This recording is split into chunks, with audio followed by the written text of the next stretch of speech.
I used to attend the Darren School District in Connecticut during my middle and high school years. It was a wealthier district, and many field trips were offered to students. I was a member of the chorus, and every year we took at least 1 or 2 optional trips as a class. In my sophomore year, we went to Woodloch Pines Resort in Pennsylvania. The bus ride took a few hours, and I was with my friend Landon, who would be sharing a room with me. From the moment we arrived, we expected things to be quiet. It was November after all, and cold up there. We had 3 days planned for the trip, and there were 4 chaperones, though they didn't follow us closely. We only needed to inform them of our activities. The first day was fun. Landon, 2 girls we were friends with, and I went go-karting, rock climbing, and swimming before heading to dinner. After dinner, we returned to our room to hang out. Not all students had rooms next to each other. Our room was on the ground floor, with a sliding glass door that gave a view of the lake down the hill. Around 10 p.m. we left the blinds open to enjoy the moonlight reflecting off the lake. Little did we know, this would start a nightmare. For about an hour we tossed and turned in our beds, occasionally talking. Then Landon, whose bed was closer to the door, screamed. I didn't know what was happening until I looked at the door. It was a scene straight out of a horror movie. A tall, thin, older woman with long grey hair stood outside, her hands cupped against the glass as if trying to see inside.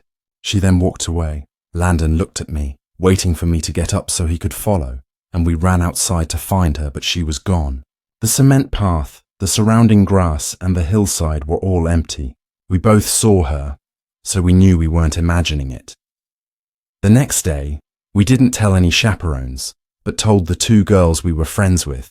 That night, after a long day, we returned to the room through the back door and made sure to close the blinds.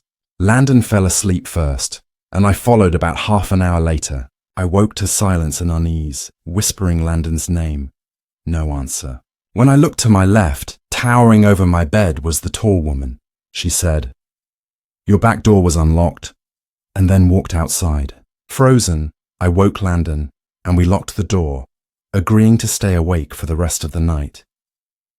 By 8 a.m., we went to breakfast. When we returned, the old woman was in the neighbouring room, hands folded, sitting upright, staring at the door. We ran to the front desk to report her. Staff discovered she had mental disorders, and the man with her seemed unstable too. Despite this, they didn't remove them, and after arguing with chaperones and staff, our trip was cut short. Landon and I were just happy to leave. Back in 4th grade, my class went on a field trip to a rural zoo about an hour from school. It was cloudy, occasionally drizzling. The zoo was small but kid-friendly, mostly housing small animals, with a building displaying taxidermied creatures. During the tour, I wandered off alone to the bathroom. Afterward, I explored a hallway we hadn't crossed yet. The dim lighting and scarlet carpets fueled my imagination. Suddenly I noticed a man hiding behind a stack of chairs. I laughed, thinking he was joking, but he grabbed my hand and led me to a back exit near dumpsters and woods. He tried pulling me into the trees. I didn't scream, but fear churned in my stomach until a teacher screamed from the other side of a fence. The man ran off, and teachers rescued me. They comforted me, called my parents, and the field trip ended. Later I noticed the man crouching in the woods, watching the buses, but I didn't tell anyone. In high school, I took a mysteries and mythology class with my friend Ben. Our teacher took us on a field trip to an abandoned village built in the early 1900s but quickly deserted.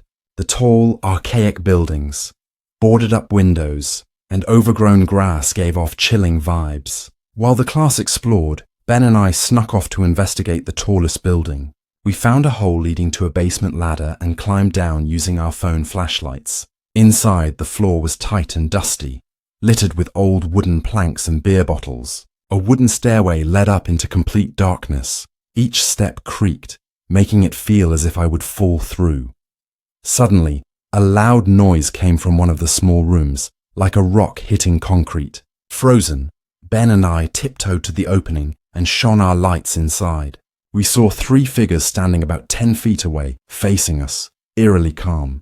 Panicked, we ran down the stairs, climbed back up the ladder, and rejoined the group, breathing heavily but silent to avoid trouble. From a distance, We glimpsed a face at a high unboarded window. We never told the teacher. Ben later suggested they might have been ghosts of the village's former residents, and the image has stayed in my mind ever since.